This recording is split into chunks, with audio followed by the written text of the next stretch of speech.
Alright, so this is a video about how people want to be special and about consumerism. Everyone wants to be special. Everyone wants to stand out from amongst the crowd. But the truly special do not chase and content themselves with the image of their milieu. They are instead just themselves.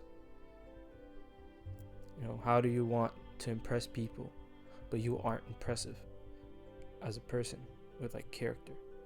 People contour their image in accordance to popular culture. We see it all the time, both metaphorically and literally. They buy into pop culture.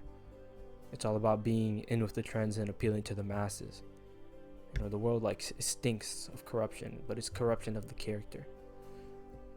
The object is attention, and people are manipulating their own character for the high that attention brings.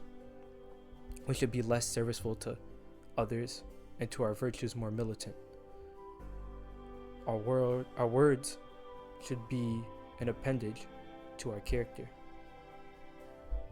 But instead, by seeking pride and filtering out insecurities, we are fielding weakness and contemptuousness. But when you do seek the limelight too much, you'll catch yourself stargazing, and you're left to be blinded by stage lights.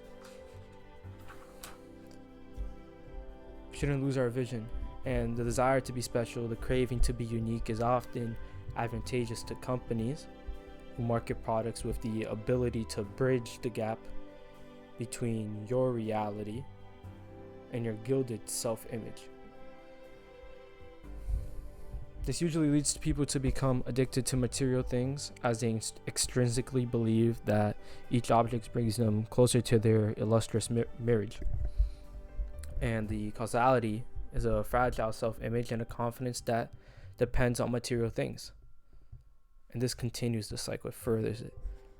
But with peace, note that the special are the few, and since everyone wants to be special, the irony in that is quite appalling. With the concatenation above in mind, be inconspicuous. Don't be absorbed with internet presence and image. These things prove to be meaningless later in life. Don't worry about appearing interesting, busy, or lit, or whatever the words are. It's lives kicked in makeup. It's important to note that the boring man is always bored. And those are things to do things. So don't get too caught up in appearing a certain way. Just be a certain way. Can you answer the question of who are you? We as people, we have to remember that we're all extremely selfish. We're absurd. We are all self-obsessed. How do you want the universe to bend to your will? But your will is weak. We need more honor, integrity, principles, the cardinal virtues, courage, and synonyms. These should be your principality and focus. It's to not just be anyone, it's to be someone. And I want to end on a positive note. After all, that's the aim of this whole channel and these conversations. I'm not just trying to tell you to change yourself to finally be impressive or special. The whole point is to not just conform to how other people think is special. Instead, just to be someone. It's like you should abandon the superficial things that try to mask or make up for the real things. So instead, let this be a reminder that instead of continuously contouring yourself with trends to be more like celebrities or other people, be more the version of you that was given up on because it wasn't up with trends or considered special. The version of you that you gave up on, that you traded for something else that was seen as more beneficial, that could get you something you wanted, that was superficial. Go back to that version of you that you gave up and keep the essence, that purity that you had. There's a great song. We've all heard this song by Alicia Cara, I believe is her name. She sings there's a hope that's waiting for you in the dark. And it's a song that goes, you should know you're beautiful just the way you are. You don't have to change a thing, the world should change its heart. You don't have to change a thing, the world should change its heart. And it's that's kind of like the last sentence is the message. It's like, we are part of the world. So instead of just change yourself, you should change your heart, change your character, improve those things. And then it's like the other things in life that we all worry so much about will naturally come because we aren't worrying about it. We're just trying to become someone. We shouldn't be obsessed in these things. And I'm going to kind of repeat here and I'm go off on a tangent. But it's like, these things, you don't have to chase. The things we chase run away from us. Otherwise, we wouldn't be chasing them, right? So it's like, if you instead just be someone, you have someone that has character, you stand up for things, you stand up for what you believe in. There's courage inside of you, and true courage, not, courage is to stand up to things when you're weak, to defend things that you care about when you're weak. Because when you're strong, it's like, it doesn't mean much, if it's easy for you, it's not overcoming everything, it's like if you look at, I always think about like the Berlin Wall, for example, right? In the Berlin Wall, it was taken down and they overcame a barrier.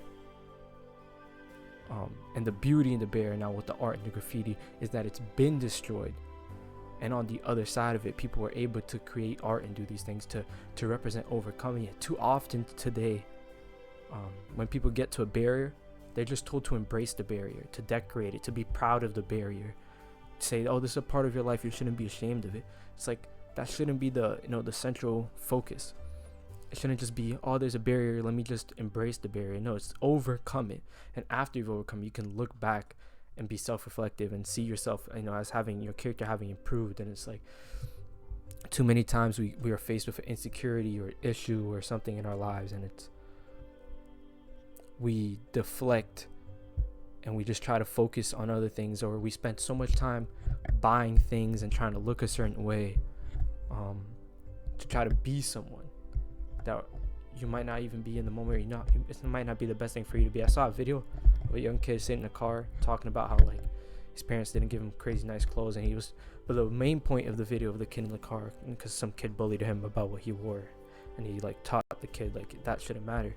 The main point of the video that I took away from that was the end, where he talks to the parents and he goes, don't raise your kid to be someone that values themselves based off what they have and what they wear and material things, because what you'll learn to find is when they grow up, all of their confidence, all of their courage, all of their all the virtues in life are derived from what they have.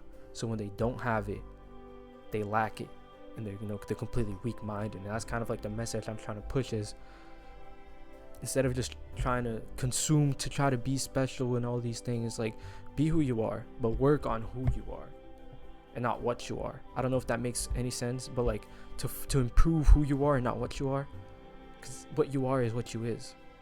It's like what you are on the outside, it is what it is. Yeah, obviously everyone can, you can get better shape, you can get a good haircut, you can shave, all these things, right? But at the end of the day, it's like, what makes someone truly impressive, like when you really want to look up someone and want them to be a role model, it's like, it's what they have inside, it's like what they stand for, and those things that they offer that you can't get from anywhere else. It's like the lessons that parents should teach their kids, that kind of that essence that people has, it's like, and that should be what our focus should be, instead of just trying to be special. It's like, and yeah, that's everything I have to say. Let me know what you have any thoughts. Most people, probably no one will see this. I don't really care if no one sees it. I just like listening to this myself, trying to kind of argue with myself, playing this back, and like saying, okay, like, it's a good way to document my train of thought, my ideology, my theology, self-proclaimed philosopher is what I like to call myself. So it's like, 6 months time, it'll probably be me watching this, and I'll just be arguing like, oh, what has changed? What has, like, do I still think the same way? What do I find, is different? And it's like, that's the best part about it. But if you're watching this, if you're someone watching this, yeah, just like kind of reflect, like, what do you agree with me on? What do you disagree with me on? What do you think I missed? What do you think is something I incorrectly worded? Because that always happens. And yeah, just like, if you care enough to drop a comment, then do, but it's mostly rhetorical.